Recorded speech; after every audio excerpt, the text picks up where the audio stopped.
So I'm usually pretty specific about not trying to come across as an authority on anything. So I tend to avoid teaching, really. However, I have a trick that my dad taught me, and he did know what he was doing. So if you're trying to sheathe a wall on your own, this might help out. So I already know that my plywood is roughly 4 feet wide, give or take a small amount.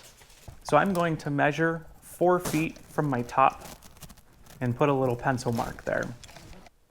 Then I'm going to use this little bit of a 2x4 here and put it just below that line.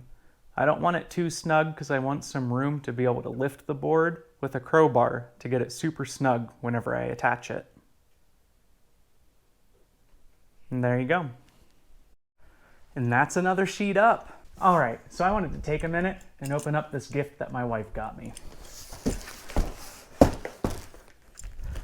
You can see right here, large secret whiteboard.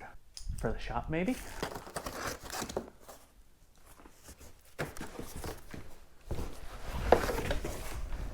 Ho, that is pretty cool.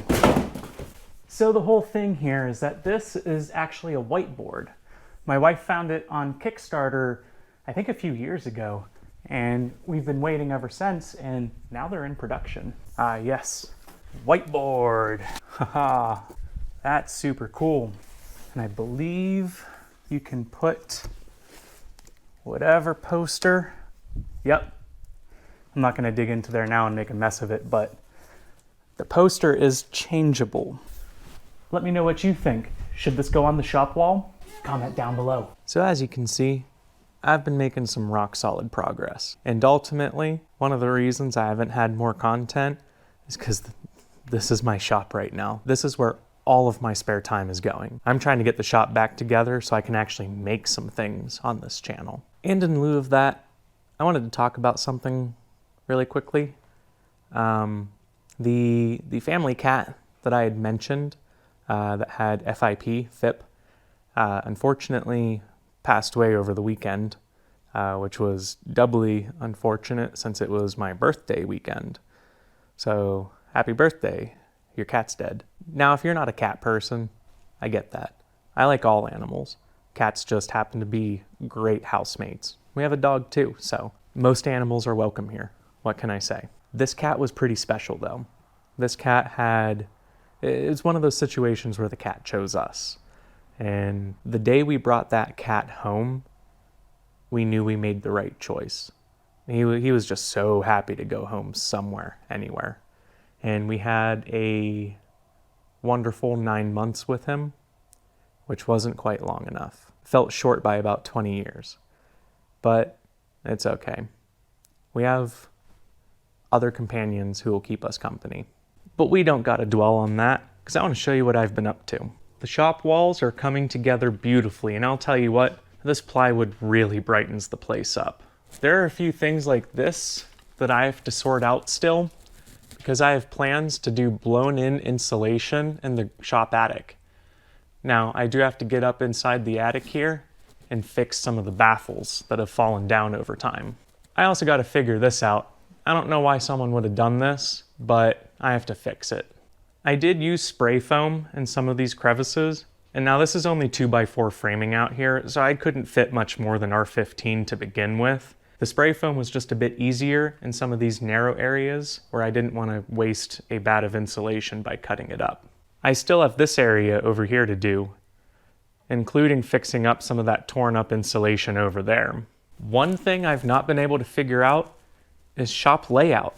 I have no idea where I'm going to put anything in here.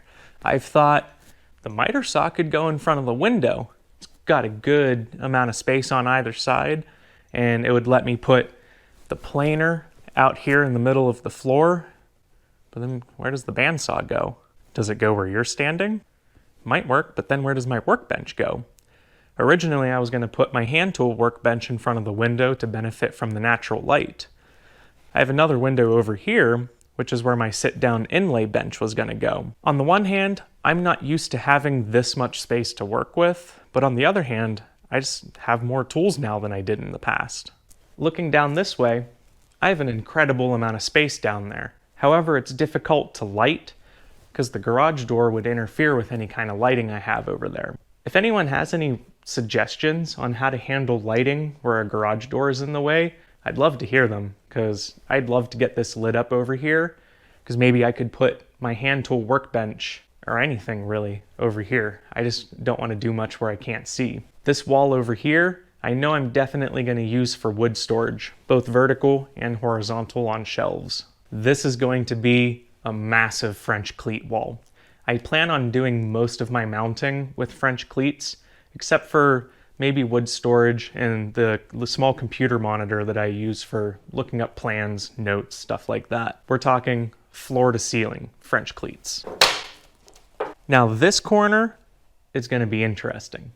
You have a sit-down inlay bench. Now, I've never really covered this on the channel, but I do hand inlay with sterling wire, and I've been exploring some others as well. Now, the inlay is a very long, time-consuming process, and I'm sitting down, I have a jeweler's magnifier headset on, and so I need a sitting height workbench over here. And so it's not something that I do standing. I want to be able to sit down, and whether that means having a high chair or a low chair with a low bench, it doesn't really matter. Either way, I need to be able to sit comfortably for 4 to 6 hours sometimes on end as I'm doing the fine work involved in inlay.